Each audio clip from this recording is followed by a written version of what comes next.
Hey, this is Type V3, and let's aim for the top once more with Sentinel's RIO Buster Machine 7, the lead hero from Diebuster and Nono's awakened form after hard work, guts, and belief in herself. If there's one thing Sentinel is great at, it's making fantastic looking figures, and Buster Machine 7 is no exception to that rule. The tall and thin proportions are perfect, the silhouette is strong, and all the small molded in details give the figure that extra bit of flair.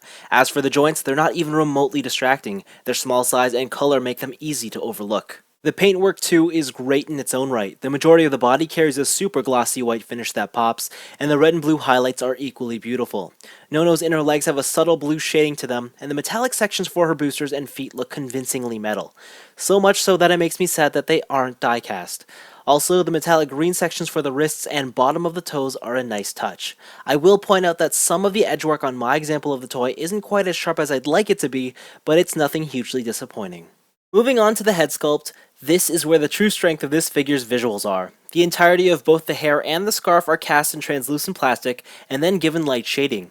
The result is a very flashy look, and in the right light can give off a glowing appearance.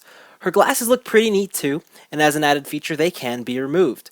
As for the face, it's definitely no-no, and the same is true of the other faces included, which are the smiling expression and the yelling expression.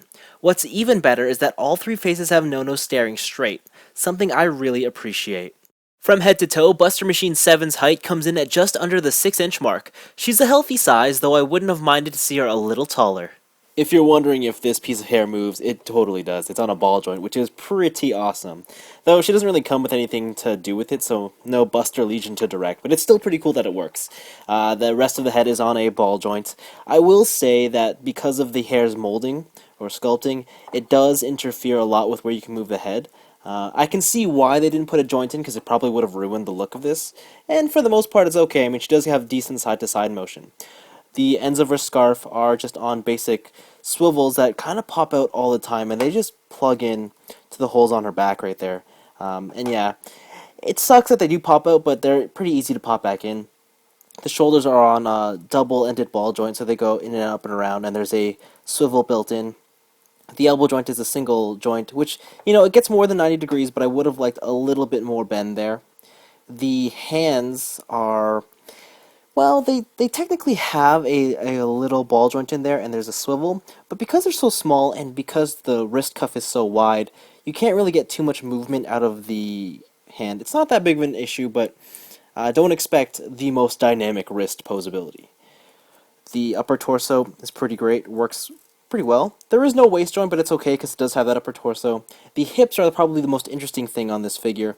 There's actually a ball joint in this middle section there that moves around, and then the side of the leg is actually pegged into the side here to give you a swivel, and then it can also move on its own. The only problem is that it likes to pop out every now and then, and that's a bit of an issue, but the upside is every time you use the leg, it doesn't have any sort of just disjointed look that you would see like on other figures that just have a just like a gap or a hole to facilitate a ball joint. So it's a pretty okay trade-off in my opinion. I mean, it does suffer some limitations with posability, and the popping off is a little frustrating, but it's nothing too horrendous. The knee joint is a single joint, and it gets a pretty good bend out of it. And as for the foot, it can come out a little bit, and there's a nice ball joint there that moves in and out. And this heel here, it creates for some amazing balance when you use it. I mean, you can really plop her down, and she will always stand.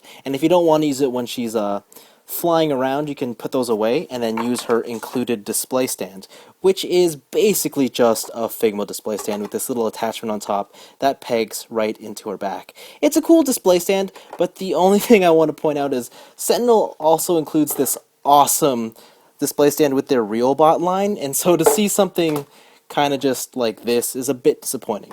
But overall, I think the articulation is pretty great. There are some weird issues right in this area, and I do wish, elbows and knees could bend a little further, but overall, I'm pretty pleased with it, and there's nothing else I'd really ask for. Nono comes with a total of 4 pairs of hands, and despite being small, hand swaps are a breeze thanks to the use of a straight peg system. Apart from her fists and open palms, she also comes with splayed fingers and her Buster beam hands. Unfortunately, there are no included effect parts to simulate this, so she just ends up looking like she's pointing at things. Next up are Nono's replacement arms to emulate her crossed arms pose. You do have to pull out her existing arms to use these, and I've never really been a fan of this gimmick. However, this is arguably her most iconic look, and to be honest, these will probably see more use than her regular arms. Finally, there's the 8 metallic laser pods which can attach to the sides of her legs. Equipping them is a lengthy and tedious process, yet the ends justifies the means. The completed display just looks awesome, and there's not much to be disappointed with here. In the world of 6-inch action figures, there are plenty of options for getting a great toy, and Sen-Ti-Nel have proved with their RIO Bone Buster Machine 7 that they can hang with some of the larger players like SH Figuarts and Figma. Nono's visuals are impressive, the articulation is good, though I wouldn't mind some minor improvements, and while the accessory count could use an effect part or two, the inclusion of a display stand is a welcome feature. Overall, Buster Machine 7 is a solid package and very comparable to some of the best figures in the market. On the other hand, while it's very comparable, it doesn't do anything substantially better. Normally this wouldn't be a complaint, but this figure costs $60, about $20 more than the competition, and honestly, I can't find any justifiable reason as to why. In fact, the only reasoning I can suggest is that because there's really no other posable Nono figure available, Sen-Ti-Nel were free to choose the high price point. RIO Bone Buster Machine 7, then, is a great toy with little shortcomings whose only real flaw is the absurd price tag. Anyways, this has been Type V3. Thanks for watching, and I hope you found this review helpful. As a side note, Sen-Ti-Nel has this thing for making enormous boxes, which make them expensive to ship and troublesome to store. It's silly, and I hate it.